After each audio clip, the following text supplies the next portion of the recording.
Buenas tardes, jueves 6 de la tarde, mientras esperamos a Jorge, les voy a leer un poema, después les digo el autor.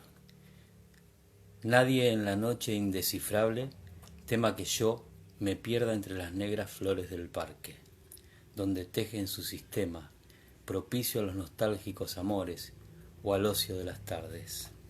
La secreta ave que siempre un mismo canto afina, el agua circular y la glorieta, la vaga estatua y la dudosa ruina hueca en la hueca sombra. La cochera marca, lo sé, los trémulos confines de este mundo de polvo y de jazmines. Grato a Verlaine y grato a Julio Herrera. Su olor medicinal dan a la sombra los eucaliptus. Ese olor antiguo que más allá del tiempo y del ambiguo lenguaje, el tiempo de quintas nombra. Mi paso busca y halla el esperado umbral. Su oscuro borde la azotea define y en el patio ajedrezado la canilla periódica gotea. Duermen del otro lado de las puertas aquellos que por obra de los sueños son en la sombra visionarios dueños del vasto ayer y de las cosas muertas. Cada objeto conozco de este viejo edificio, las láminas de mica sobre esa piedra gris que se duplica continuamente en su borroso espejo, y la cabeza del león que muerde una argolla, y los vidrios de colores que revelan al niño los primores de un mundo rojo y de otro mundo verde. Más allá de la muerte, duran y cada cual tiene su historia. Pero todo ocurre en esa suerte de cuarta dimensión que es la memoria. En ella, y solo en ella, están ahora los patios y jardines. El pasado los guarda en ese círculo vedado que a un tiempo abarca el véspero y la aurora. ¿Cómo puede perder aquel preciso orden de humildes y pequeñas cosas, inaccesible hoy como las rosas, que dio al primer Adán el paraíso? El antiguo estupor de la herejía me abruma cuando pienso en esa casa y no comprendo cómo el tiempo pasa, yo, que soy tiempo y sangre y agonía. A pedido de otro Jorge, nuestro amigo Jorge Vallá Casal, ya que es más que un amigo de la casa, es un socio fundador de esta tribu verde de locos con Puma. Qué maravilla esto. Qué grande, hola. Lo leí como pude, un poquito porque vos querías más poético, a mí me sale más literario, pero lo disfruté un montón, gracias por el regalo. Bueno, muchas gracias. Es un poema muy lindo, ¿no? Y lo elegí especialmente porque hoy vamos a hablar, entre otras cosas, del tiempo de las quintas. Hubo un tiempo en donde nació la quinta, ¿no? Y vamos a saludar a todos. Muchas gracias. Ya estuve saludando mientras vos leías, algunos que vi que se unían. Les quiero agradecer una vez más por la devolución de ustedes de estar ahí. Es muy grato saber que hay gente que comparte esto y que se interesa, ¿no? Y han dejado muchos mensajes diciendo que quieren saber más, que quieren profundizar en todos estos temas. No sé si está bien iluminado, me parece que estoy medio oscuro yo, fíjate eso, ¿no? Si la No, ahí gente me ve bien, la te gente veo ahí. bien, sí, sí. Y vos sabés que, hola Itas, qué bueno. Y por eso los invito a todos los que están unidos y los que se están uniendo a que devuelvan un comentario. Quizás hay cosas para mejorar, quizás hay cosas que, gracias Inés, quizás hay cosas que podemos hacer más claras, más dinámicas. Siempre hay algo que mejorar. Y estamos en nuestro quinto encuentro. Ya brindamos la semana pasada y Entonces creo que es el momento de invitar a toda la audiencia a que opine bueno, gracias María, gracias, pero igual siempre hay cosas para arreglar, para mejorar. ¿Por qué? Porque sería muy bueno que de este germen que surgió a partir de la cuarentena, se puedan organizar otras cosas. Y para organizarlas bien, necesitamos saber realmente cómo están recibiendo y cómo quisieran recibirlo. Entonces la invitación es, déjennos un comentario que cuesta 2 minutos y nosotros lo vamos a valorar muchísimo y quizás tengan un aporte para darnos, ¿no? Un aporte. Y de esa manera nosotros podemos mejorar nuestro ofrecimiento, ¿no? Bueno. Qué bueno lo que decís ahí, Nancy López Marino, Inés de Tandil con la Quebrada de los Cuatro Vientos. Interesante eso que decís, se cortó el pelo. No, me tocó bañarme. No, porque dice Alfredo se cortó el pelo. Porque María Pueyrredón, en un acto de... Bueno, o sea, me sale es un insulto, pero bueno, en un mimo que te quiso hacer, dijo, sos inmejorable. Y yo creo que todo se peinó, dice Adriana, así, tal cual. Todo es mejorable, y siempre hay alguien que puede aportar. Bueno, así que estamos abiertos a escucharlos, ¿no? Qué Bueno, bueno. aprovecho para decir, ya que querés una devolución, yo voy a dejar, ahí está Richard, ¿cómo estás? Vanessa, Hola, aprovecho Richard. para comentar que estamos subiendo gran parte del material de estos vivos, los tuyos todos, Exacto. me quedan por subir siempre material, A al ver. canal de YouTube, que ya ahora se llama Tribu Verde.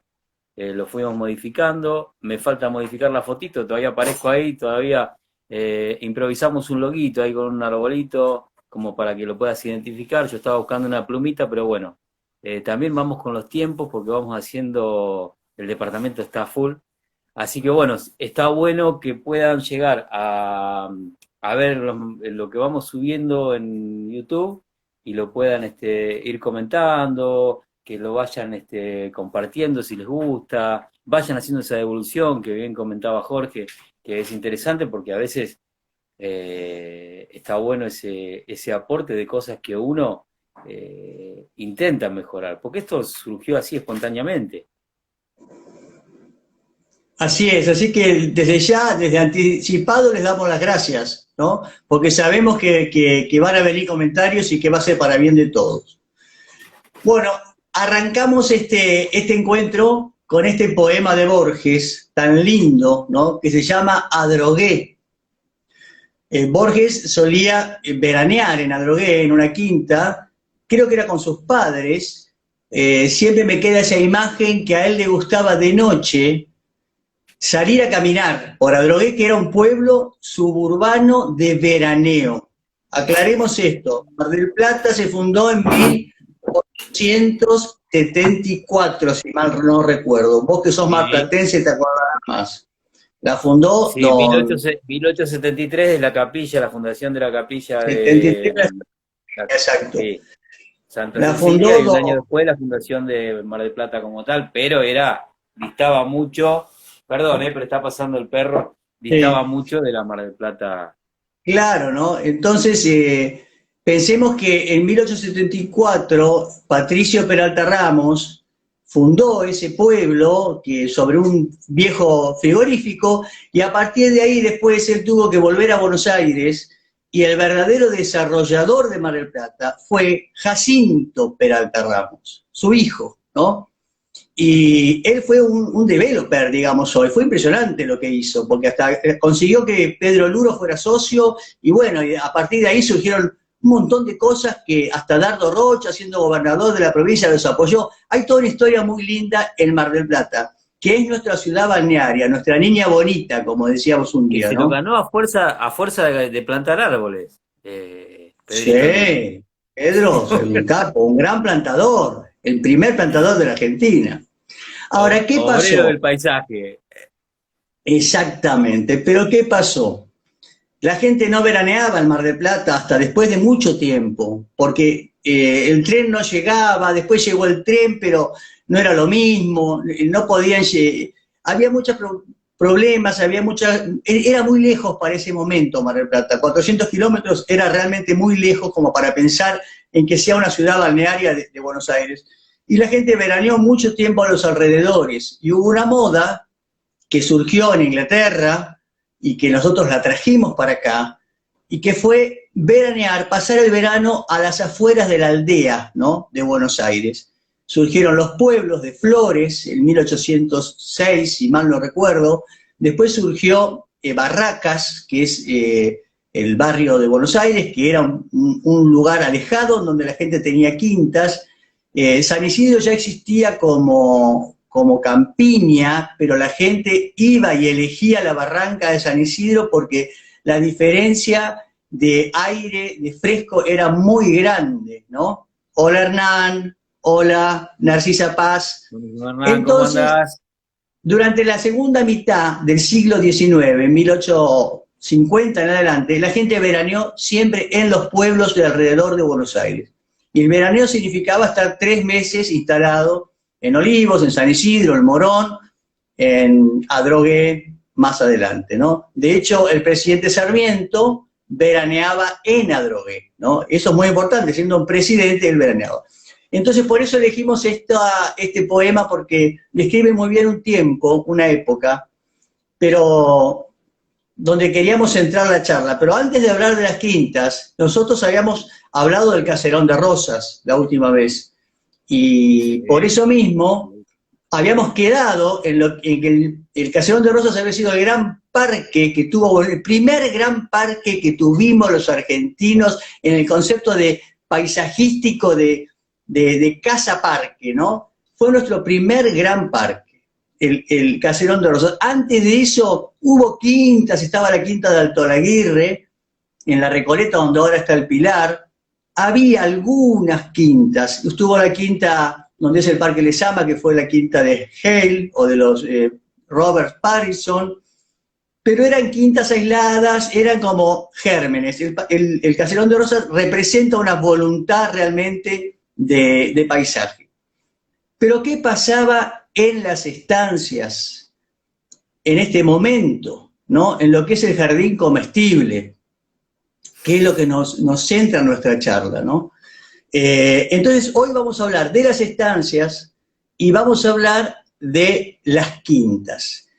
Todo a lo largo de 1850 hasta 1890 aproximadamente. Una época donde nuestro país dejó de ser, vamos a decir mejor, pasó de ser un país gobernado por un gobierno autocrático como el de Juan Manuel de Rosas, a abrirse democráticamente, no solamente en las cuestiones políticas, sino económicas. Y al abrirse económicamente a los mercados mundiales y ofrecer ese modelo de país que nosotros, que esa generación planificó, que fue un modelo de país agroexportador, nosotros pudimos, con las divisas que generábamos, traer mucho de lo que era el mundo civilizado en ese momento, que era Europa y Estados Unidos.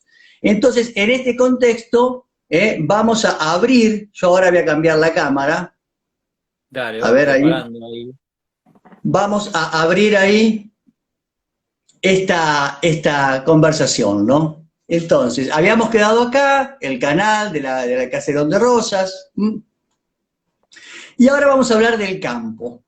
¿A quién pude invitar para que nos cuente cómo era el campo en imágenes? Nada más y nada menos que nuestro amigo y gran compañero de conferencia, que es Prilidiano Pueyrredón, ¿no?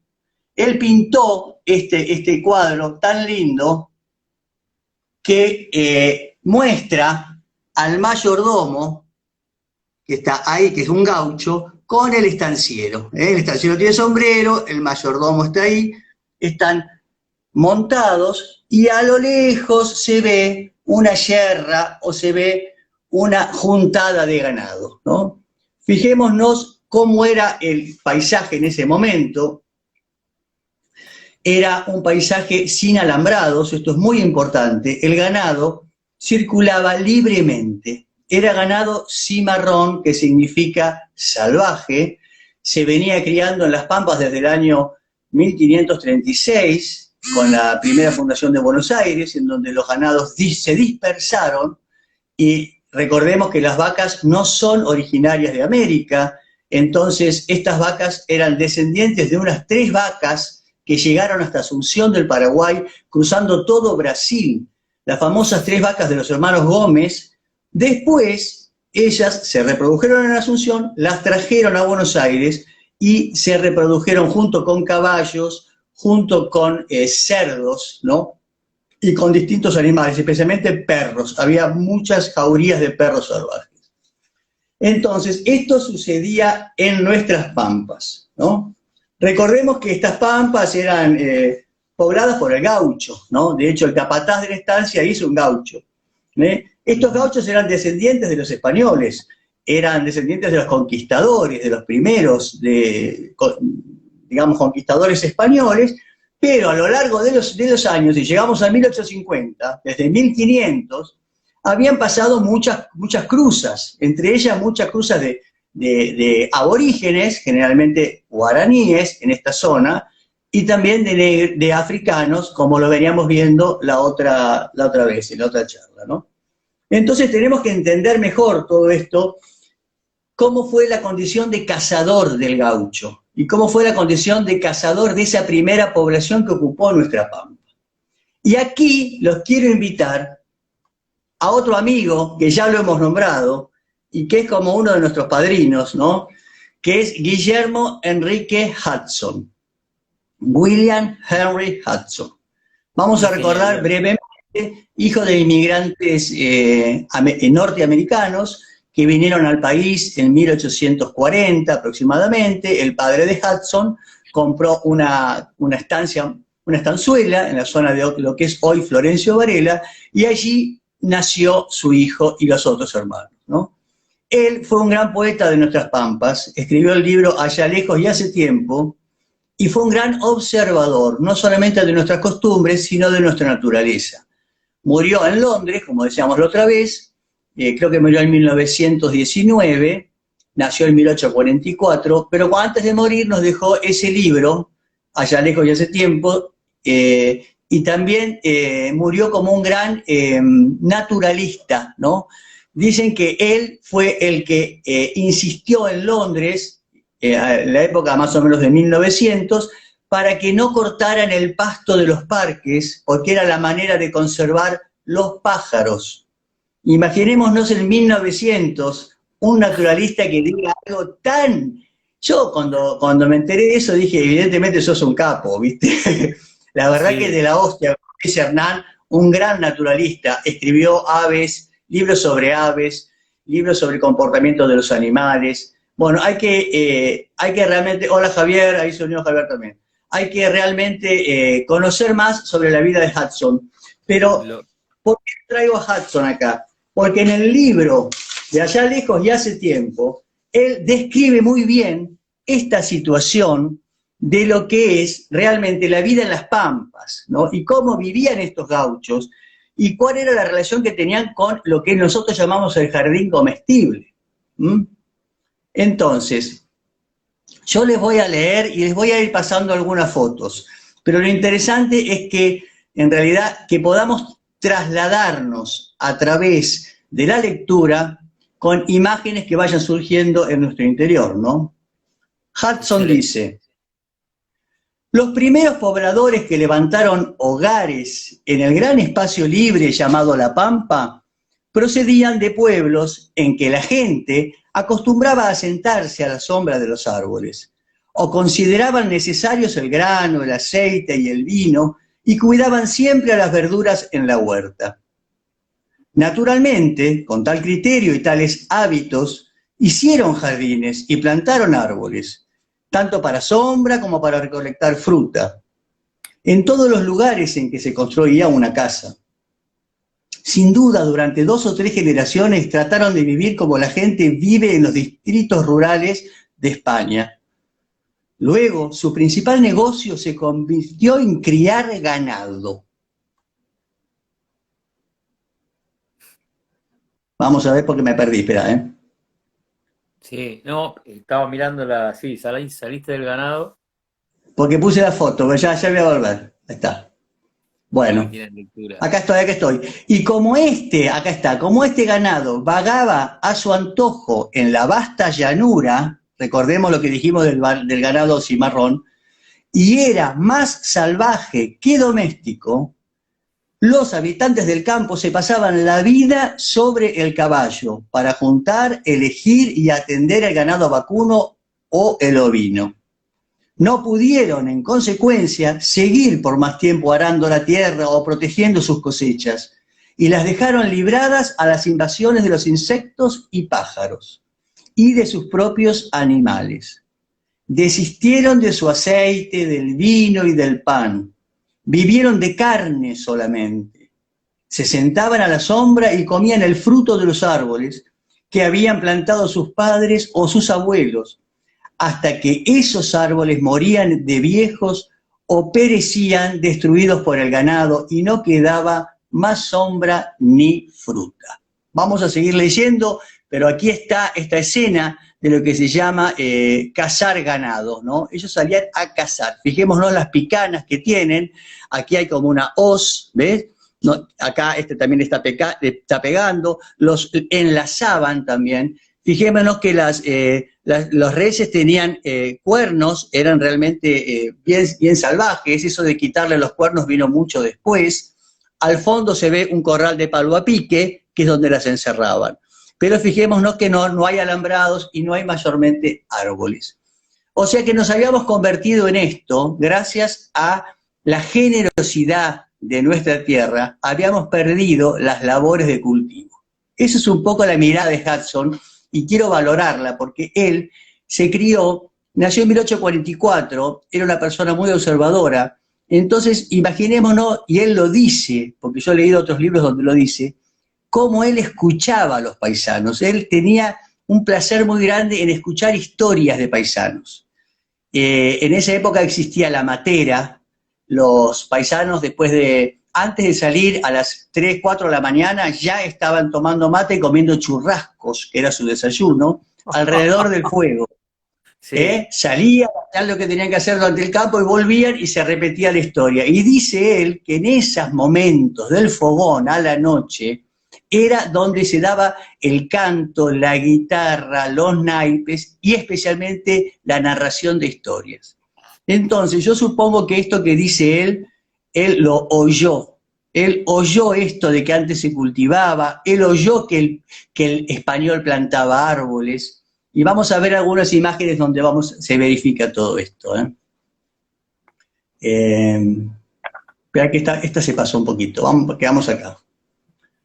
Bueno, entonces, sigamos, dice, así los primeros españoles de las Pampas se transformaron de agricultores en ganaderos exclusivamente y en cazadores.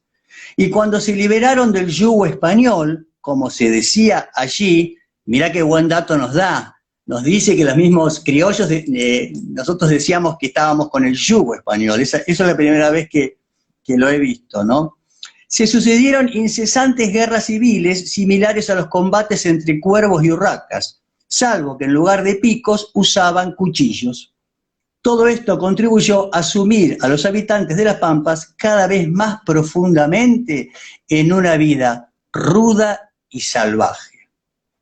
Simultáneamente, los grupos de árboles, en su mayoría, solo subsistieron como los restos de un pasado desaparecido. A estos pequeños montes nos referiremos más adelante al describir la vida en el hogar de algunos de nuestros vecinos más cercanos. Ahora únicamente mencionaré las casas con árboles o sin ellos que formaban parte del paisaje. Entonces aquí, antes de seguir leyendo, podemos ver esta imagen. Esta es una estancia donde me tocó hacer una gran plantación de árboles en San Antonio de Areco, y en el medio de una loma estaba esta imagen tan conmovedora, ¿no? De un rancho que yo calculo que está más o menos del 1880, pero seguramente antes de este rancho de ladrillos había un rancho de paja y de adobes, 2 ombúes y una serie, algún eucalipto por ahí perdido y unas higuerillas atrás. Esta imagen, que es como el leitmotiv de nuestra argentinidad, ¿no? La Pampa tiene el ombú, el ranchito, bueno, aquí vemos alambrados, porque esta foto está sacada en los años, no sé, 2000 aproximadamente. Sin embargo, aquí vemos siempre el ombú junto al rancho. Los ombúes los plantaban los españoles. Esa es una conclusión que Hudson llegó, porque Hudson dice que esa primera gente plantaba los árboles, y es una conclusión botánica también, porque el ombú no puede llegar nunca a una semilla de ombú al medio de la pampa. Porque la pampa, como es un territorio inmaduro ecológicamente, es un pastizal, no permite el crecimiento de árboles, y no lo ha permitido en todo su tiempo de vida, porque la pampa en realidad tiende a ser un bosque, como todo ecosistema desarrollado, tiende a ser maduro en un bosque. Ahora, ¿qué pasa? Como es un territorio nuevo, está en la etapa de pastizal, y cualquier semilla que viene desarrolla como árbol, pero termina sin progresar porque o se quema con los famosos incendios de los pastizales que había a causa de rayos, o es dominada por las mismas malezas, digamos, ¿no? Por el mismo pastizal. Entonces, acá vemos cómo se verifica eso de que los ombúes realmente eran plantados. Y recordemos que a Juan Martín de Pueyrredón le encantaba plantar ombúes, y él dio una receta a Grigera, y él le dijo que los ombúes había que plantarlos en verano. Mirá qué dato, ¿no? Que el ombú hay que plantarlo en verano porque es la manera en que mejor crece, ¿no? Parece que él los plantaba en San Juan, hay algunos ombúes plantados por Pueyrredón. Bueno, entonces este es el contexto en donde... Qué bueno el dato que das, ¿sí? De la inmadurez del terreno y las gramíneas y la falta de árboles, porque justamente el otro día la charla con María de Luján Puglia, porque nombraste vos también los incendios, ella, el que va siguiendo estos vivos, va enlazando todo, a mí me pasa que voy enlazando en las entrevistas, en las charlas, y digo, claro, ocurría eso, y en la medida en que vos ponés un árbol, después aparece todo un ecosistema, termina siendo el árbol la planta pionera que modifica el ecosistema. Exacto. Sí, sí, sí. Bueno, aquí tenemos otro rancho que puede ser perfectamente el mismo rancho que vimos, pero antes de haberse construido con ladrillos. Estos serán hechos así con estas maderas, con estas cañas, con paja. Están ahí, quizás es un domingo, porque estamos a pleno día. Estas fotos son originales, son muy interesantes, las hizo un fotógrafo Ayerza a partir de 1910, por ahí, y reflejan realidades que hoy son mitos, pero que eran verdades. Fijémonos el gaucho tomando mate parado con un lindísimo poncho, los demás gauchos sentados sobre troncos, ¿no? La guitarra, la vihuela, infaltable, y 2 ombúes infaltables atrás del rancho, ¿eh? Si esto es 1910, esos ombúes fueron plantados en 1820, en 1810 quizás, porque tienen ya un buen desarrollo, ¿no? Fijémonos que no hay alambrados, hay algunos palos que posiblemente sean palenques, la carreta, y de la huerta ni hablemos, ¿no? Del césped no hablemos tampoco, ¿no? Este era nuestra cultura de cazadores, ¿no? Que ya se estaba perdiendo para la época en que se sacó la foto. Vamos a continuar un poquito con lo que decía Hudson. Simultáneamente, los grupos de árboles, en su mayoría solo subsistieron como los restos de un pasado desaparecido. Comúnmente y escasamente había casas muy bajas, escasamente visibles a distancias de media legua, y era necesario agacharse siempre para entrar en ellas. Fijémonos la altura de esta puerta, ¿no? No sé si es acá, mirá, ¿ves? Sí. Wow. construidas a menudo de ladrillo crudo o cocido y más a menudo de paja y barro. Tenían techos con espadañas o juncos. En alguna de las mejores había un pequeño jardín y varios metros de tierra protegidos de alguna forma contra la acción de las aves y de los animales. Bueno, ahí tenemos al cazador, cazando Ahí sí. ganado. Ahí tenemos este otro cuadro de Prilidiano Pueyrredón, en donde vemos la lavandera, el paisano siempre de a caballo, siempre. Si no tenías caballo, eras una persona miserable en la época colonial. Todos tenías que andar a caballo. El ombú infaltable, con una muy, muy buena cantidad de años encima. Este cuadro habrá sido pintado en 1860. Este ombú habrá sido plantado en 1760. Fijémonos la cantidad de ramas que tiene, ¿no? Y el rancho al lado del ombú. Entonces estamos de vuelta con este paisaje. Apenas unos palos, que es lo que dice Hudson cuando se refiere a esta frase tan vaga pero tan cierta, que dice que había un jardincito que estaba protegido de alguna manera, lo dice él, ¿no? Bueno, Sí. Bueno. Pequeño jardín y varios metros de tierra protegidos de alguna forma contra la acción de aves y de los animales. ¿Qué hay acá? Un caballo pastando, uno circulando. ¿Cómo se puede tener una huerta o una quinta en estas situaciones? Bueno, dice, crecían unas pocas hierbas, especialmente el perejil y la ruda, la salvia, el tanaceto, hierba común para la lombriz, y el marrumbo usado como depurativo. Cuando habla de la lombriz, yo pensé, hablará de la Tenia saginata, que era ese parásito tan común en nuestras pampas, ¿no? Quizás, eso hay que averiguarlo. Bueno, pero no se hacían otros cultivos, mirá lo que dice, no se hacían otros cultivos ni se comían otras verduras. Éramos carnívoros. Dice, excepto cebollas y ajos que se compraban en los almacenes, junto con el pan, el arroz, la hierba, el aceite, el vinagre, las papas, la canela, la pimienta, el comino y todo aquello que se pudiera conseguir para sazonar los pasteles y para dar sabor, y escuchá, acá viene el juicio de él, dar sabor al monótono régimen de carne de vaca, carne de oveja, carne de cerdo. Bueno. Se entiende un poquito, ¿no? Nuestra costumbre. Eso que mostrás ahí, ¿qué es?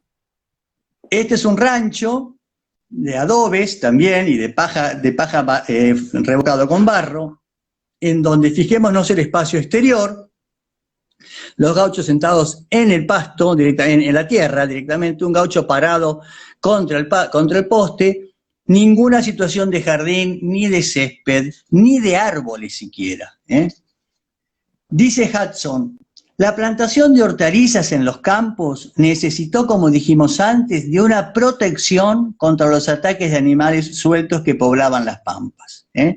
Entonces, no, eso lo digo yo, perdón, ahí me equivoqué. Hudson terminó ahí y yo digo que para plantar hortalizas necesitamos estar protegidos.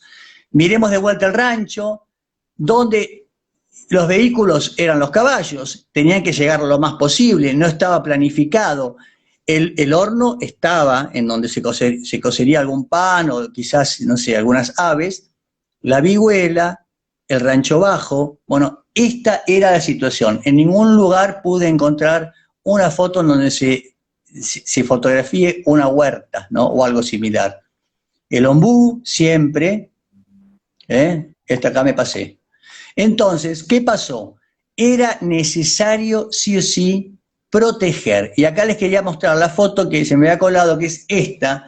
En las primeras estancias empezó a aparecer el guardapatio, que es una palabra que en realidad se usa más en Salta. Acá en Buenos Aires no se usa la palabra guardapatio, pero sí en el norte del país, que es este enrejado en donde se podía proteger una pequeña parte de la casa para evitar que ese lugar fuera pisoteado por los perros, por los cerdos, por los burros, por los caballos.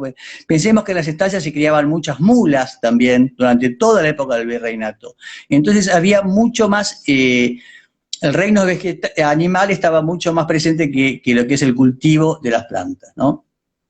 En estos guardapatios empezaron a cultivar los primeros jardines y quizás las primeras hortalizas o las primeras hierbas, ¿no?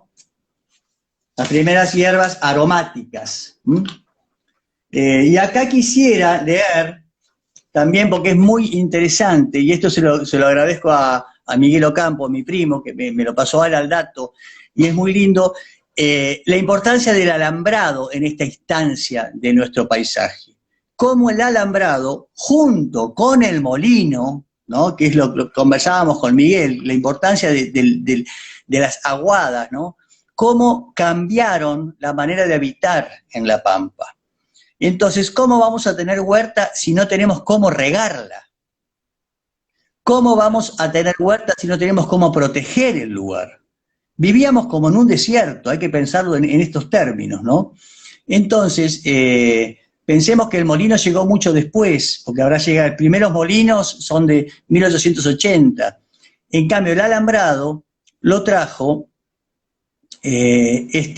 Richard Blake Newton, o sea, conocido como Newton, que era un estanciero de origen inglés que tenía su campo en Chascomús. No sé si tengo la estancia de él, porque creo que la tenía, pero me parece que se me pasó la foto, una pena. Quedémonos con esta imagen, que no es idéntica, pero evoca eso. ¿Qué hizo Richard Blake Newton? Él, como buen inglés, tenía dedos verdes, ¿no? No era criollo, no tenía nuestra carga genética de vivir de arriba con las vacas, ¿no? Con las vacas que se producían solas. Es terrible, pero es bueno tenerlo en cuenta de dónde venimos para no tener tampoco, digamos, tenerlo en cuenta y ver qué uno quiere modificar y qué es lo que puede modificar uno. Y por lo pronto saber no repetir los errores, ¿no? Y poder y juzgarnos un poquito más benévolamente, ¿no? Exacto. Pero Newton quiso tener sus hortalizas, quiso tener su jardín, seguramente sus flores, ¿viste? Su mujer se llamaba Vázquez de apellido, era criolla, o sea que creo que era más de él este asunto, ¿no? Y ¿qué hizo? Trajo de Inglaterra alambre, que dicen que era grueso como un dedo. Yo creo que serían como unas varillas, más o menos unas varillas de construcción o algo así, ¿no? Y él con ese alambre logró cercar un poco la parte del jardín alrededor de la casa y una pequeña huerta, ¿no? Entonces, en el año 1845 lo hizo esto, en plena época de rosas. Fijémonos lo que dice William McCann, que es un hombre que recorrió todas las pampas a caballo, y que como buen inglés sabía dónde hospedarse, y fue a pedir asilo, cuando estaba en Chascomús, a la estancia de Hudson, ¿no? De Newton. Sí. Y leamos lo que dice porque es bastante diferente a lo que está relatando Hudson. Y acá vemos las dos culturas, ¿no? Dice William McCann, dice: frente a la galería hay una parra de sombra muy grata. La huerta, circundada de un fuerte alambrado, contiene hortalizas de varias clases tropicales y europeas. Esta vez la cosecha de papa se ha perdido por falta de agua. Fijémonos cómo al no tener manera de regar, los cultivos estaban a la buena de las lluvias. Bueno, dice que se había perdido por falta de agua, y dice que había frutas como peras, higos, manzanas, duraznos, membrillos, frutillas, naranjas, damascos, ciruelas y nueces. Lindante con esta huerta había una quinta de duraznos y una pequeña plantación de paraísos. El parque y el jardín, menos extensos, se hallan defendidos por las incursiones de las vacas y ovejas, por setos formados de arbustos espinosos y por una cerca de hierro. Él le llama cerca de hierro al alambrado que había traído él, ¿no? Y fijémonos lo que nos dice Noel Esbarra en su libro La historia del alambrado, porque esto está sacado de ese libro que me lo pasó Miguel, gracias Miguel, dice, Noel Esbarra dice que el fierro a que se refiere era un alambrado del espesor de un dedo que protegía el jardín, parque y huerta de Newton, quien lo había traído desde Inglaterra en el año 1845, siendo el primer campo alambrado del país. Esto es muy importante, ¿no? La primera persona que alambró un campo fue justamente un inglés, Newton. Dice más adelante que Rosas no le permitió alambrar sus campos a Newton y explica que la mayoría de la hacienda errante que vagaba por todas partes era justamente de Rosas, de Terrero, que era su yerno, de Cenillosa, que era un gran amigo de Rosas, y de otros personajes federales que se verían perjudicados si cada propietario comenzara a alambrar. Entonces, el jardín comestible en las pampas de nuestras estancias del siglo XIX pudo ser posible gracias a la acción de los inmigrantes británicos, ¿no? Que fueron los que también trajeron la idea de confort a las casas y que fueron también los que trajeron la idea del jardín, ¿no? Y eso da para un tema muy lindo, y no sé si está Pauline Hendrick, pero estoy hablando con ella, creo que va a estar porque me dijo que estaba, estoy hablando con ella para hacer todo una disquisición, también compartir un tema sobre lo que son los jardines de Hurlingham, ¿no? Que justamente tienen una raíz inglesa muy profunda, ¿no? Y que son un poco los que nos dieron el tono a los jardines argentinos, no solamente de Buenos Aires, porque como Buenos Aires es un espejo donde se refleja todo el país, en muchos lugares del país, ni hablar en la Patagonia, pero te puedo decir que en Tucumán, en Corrientes, en Salta, en Córdoba, está como instalado que un jardín cuidado, y tiene la imagen de un jardín inglés, ¿no? Que hoy día podríamos ver que está más cambiada porque está la moda de las gramíneas, de las nativas. Sin embargo, la estética de fondo puede seguir siendo esa estética, ese paraíso perdido de las Islas Británicas, ¿no? Sí. Paulín dice que está, bueno, dice que está, que sí que está. Bueno, gracias. Genial. Bueno, y aquí, siguiendo con estas estancias, ¿no? Bueno, quisiera nombrar, dentro de lo que es el jardín comestible, estas imágenes. Y entonces traigo el palomar, ¿no?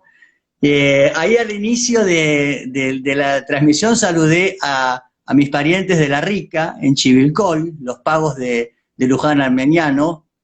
Esta estancia de La Rica la fundó mi tatarabuelo, Manuel Eustaquio López, tenía 11.000 hectáreas. Le decían La Rica porque su tierra, cuando en la época de Sarmiento, él la mandó a analizar a Estados Unidos y salió el tercer suelo más fértil del mundo, ¿no? Mirá. En un pueblo al lado de la estación, que diría el mismo nombre que la estancia, en el pueblo vivían 8.000 personas, bueno. Y él se dio el lujo de hacer, yo creo que, el único palomar de 2 pisos de este tipo de palomares. Después vamos a ver otro, pero estos palomares así, de 2 pisos, con baranda, ¿no? Un palomar muy lujoso. Y esto es parte de nuestro jardín comestible, y también hoy es un hito en nuestro paisaje, como pasa con las cosas, ¿no? Cuando pierden su función, se transforman en símbolo. Claro. Los criollos comíamos paloma, ¿no? Comíamos paloma, y se criaban las palomas para comer.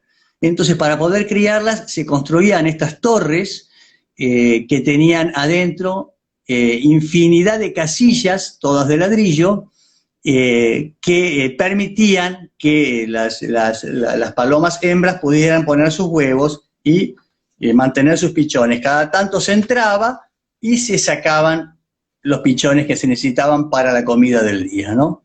Esto es parte de nuestro jardín comestible que entró en desuso. Acá tenemos el otro palomar, famoso palomar de Caseros, la chacra que era de los Caseros, antepasados de Belgrano, Y este palomar es de esa época y es el más grande que existe, tiene 3 pisos, es como una ciudad.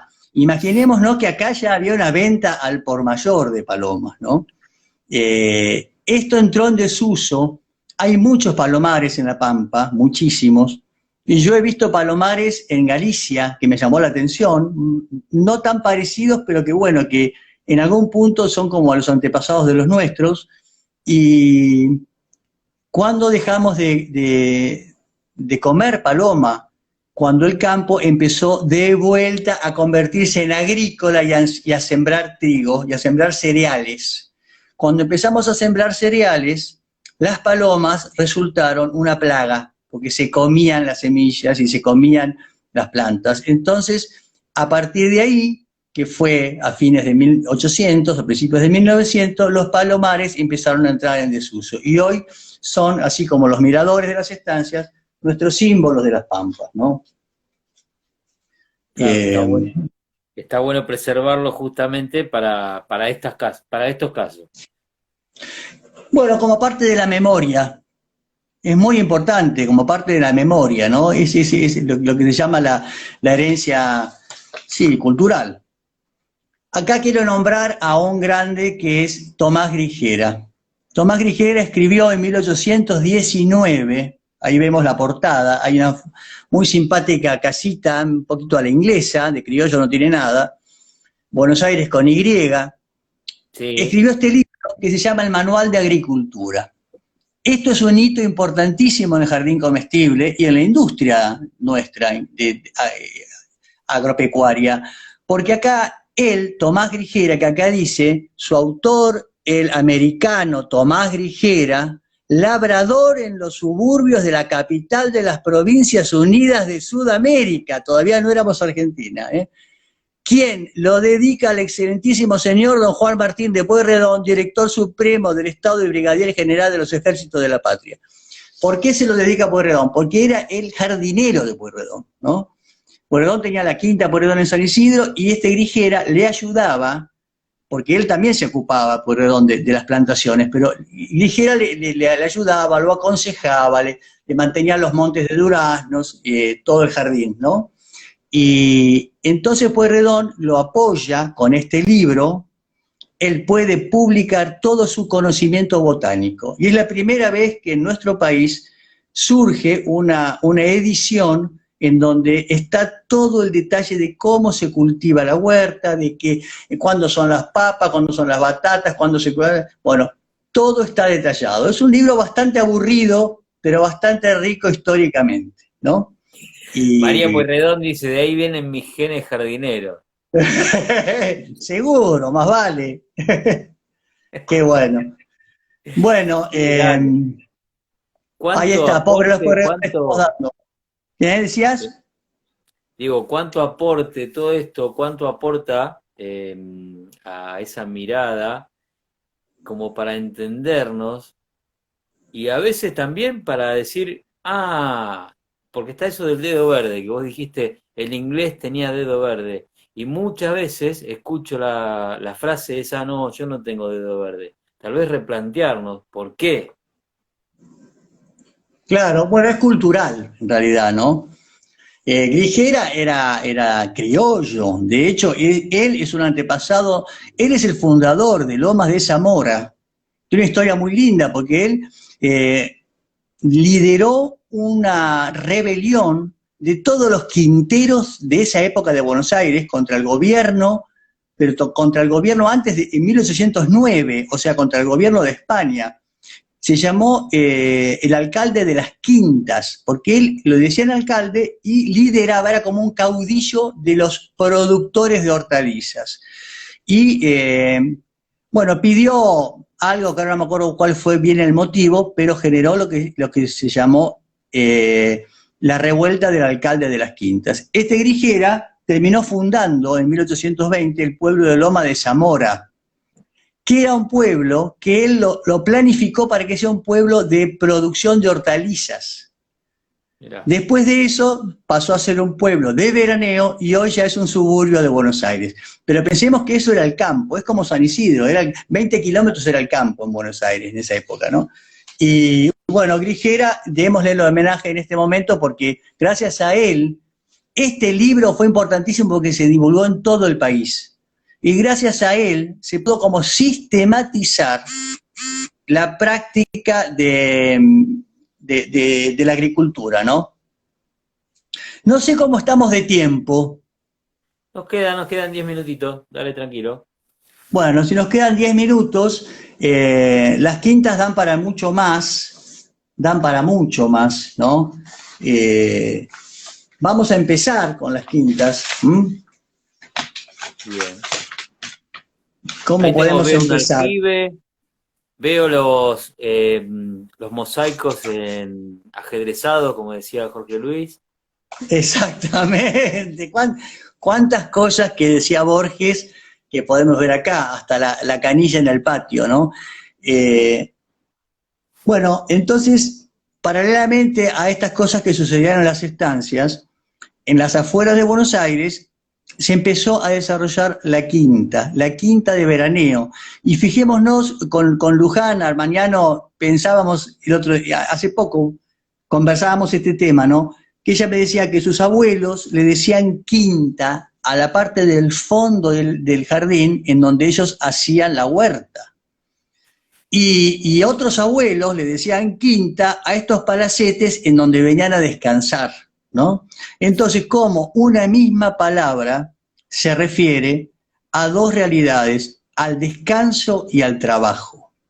Y como estas quintas, que eran de veraneo, y que empezaron, como ya dijimos, a partir de 1830, 40, ya empezaron como a popularizarse, digamos, no a popularizarse, pero sí a diseminarse, como siempre iban acompañadas de la quinta de producción hortícola, ¿no?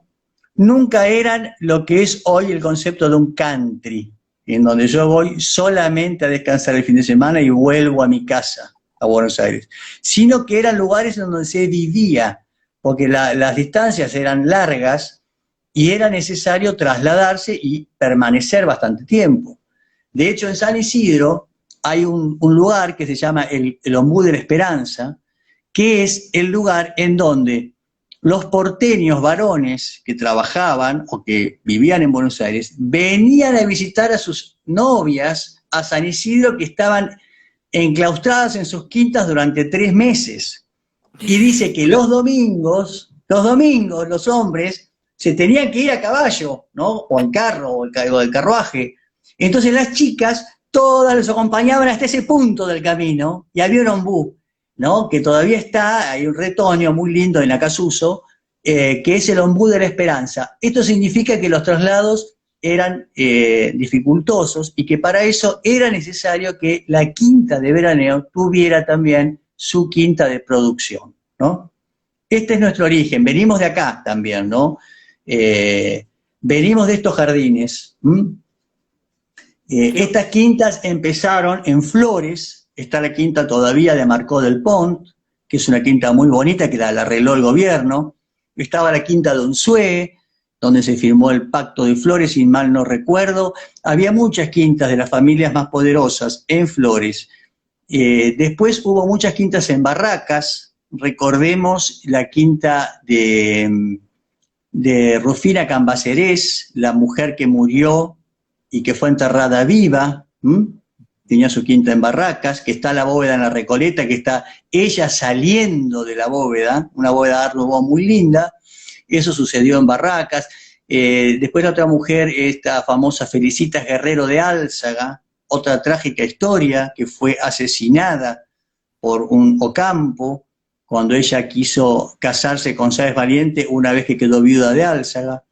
Bueno, eso sucedió en Barracas, y de hecho está la iglesia Santa Felicitas, la mandaron a construir los padres de Felicitas, cuando murió en recuerdo de ella, en la quinta de Barracas. O sea, a las afueras de Buenos Aires se vivía durante el verano en estas casas, y durante el invierno volvían a sus casas coloniales de patio y de medianeras.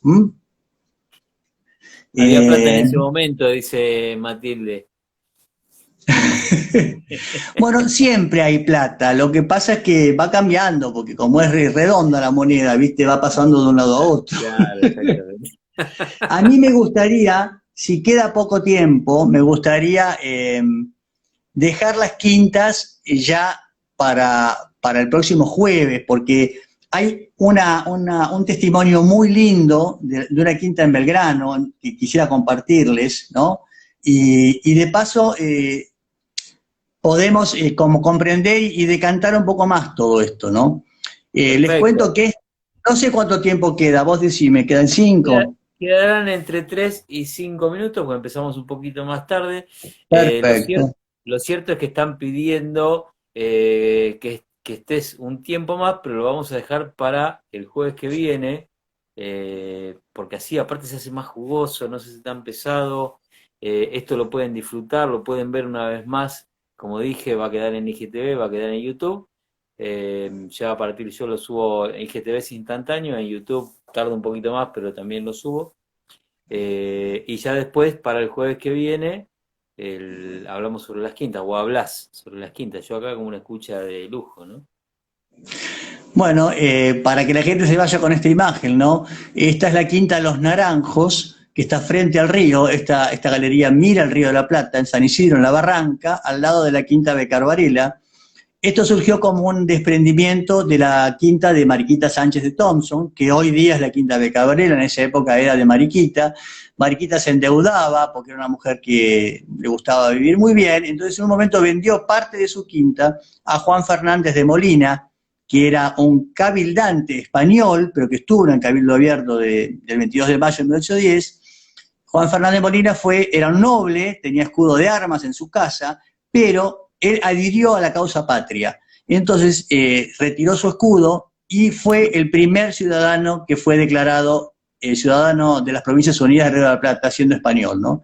Él construyó esta casa, que más tarde fue, bueno, redecorada, que fue modernizada, por decirlo de alguna manera, y, es muy lindo este jardín, porque este jardín tiene un patio con un aljibe, como vemos, pero aquí hay una reja que en su momento, ahora le pusieron una chapa, pero toda esta reja que da toda la vuelta de la esquina, veía el Río de la Plata. Y era una situación muy linda de un jardín abierto a la calle y abierto al paisaje, ¿no?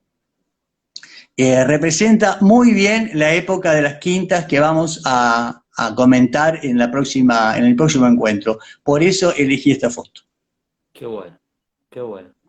Qué bueno. Y terminás con, digamos, con lo que empezamos, que fue ese poema Drogué de Borges, que podrías haber elegido cualquier otro porque tengo toda una biblioteca de Borges, pero justo ese poema, esa edición no la tengo, la tuve que transcribir.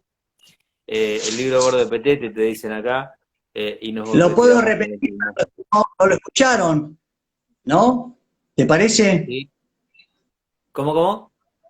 ¿Puedo repetir el poema para los que no lo escucharon? Dale, dale, Y dale. si se Y acaba, se cerramos con acaba. eso, y ya Si cerramos se con eso, acaba, y se ya nos acaba. vamos despidiendo. Los Dale. invito a adentrar. ¿eh?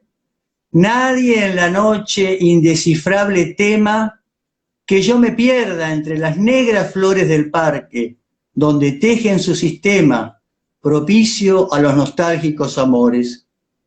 O al ocio de las tardes, la secreta ave que siempre un mismo canto afina. El agua circular y la glorieta, la vaga estatua y la dudosa ruina. Hueca en la hueca sombra la cochera, marca, lo sé, los trémulos confines de este mundo de polvo y de jazmines, grato a Berlén y grato a Julio Herrera. Su olor medicinal dan a la sombra los eucaliptus, ese olor antiguo que más allá del tiempo y del ambiguo lenguaje, el tiempo de las quintas nombra. Mi paso busca y halla el esperado umbral. Su oscuro borde la azotea define, y en el patio ajedrezado la canilla periódica gotea. Duermen del otro lado de las puertas aquellos que por obra de los sueños son en la sombra visionarios dueños del vasto ayer y de las cosas muertas. Cada objeto conozco de este viejo edificio. Las láminas de mica sobre esa piedra gris que se duplica continuamente en el borroso espejo. Y la cabeza de león que muerde una argolla, y los vidrios de colores que revelan al niño los primores de un mundo rojo y de otro mundo verde. Más allá del azar y de la muerte duran, y cada cual tiene su historia. Pero todo esto ocurre en esa suerte de cuarta dimensión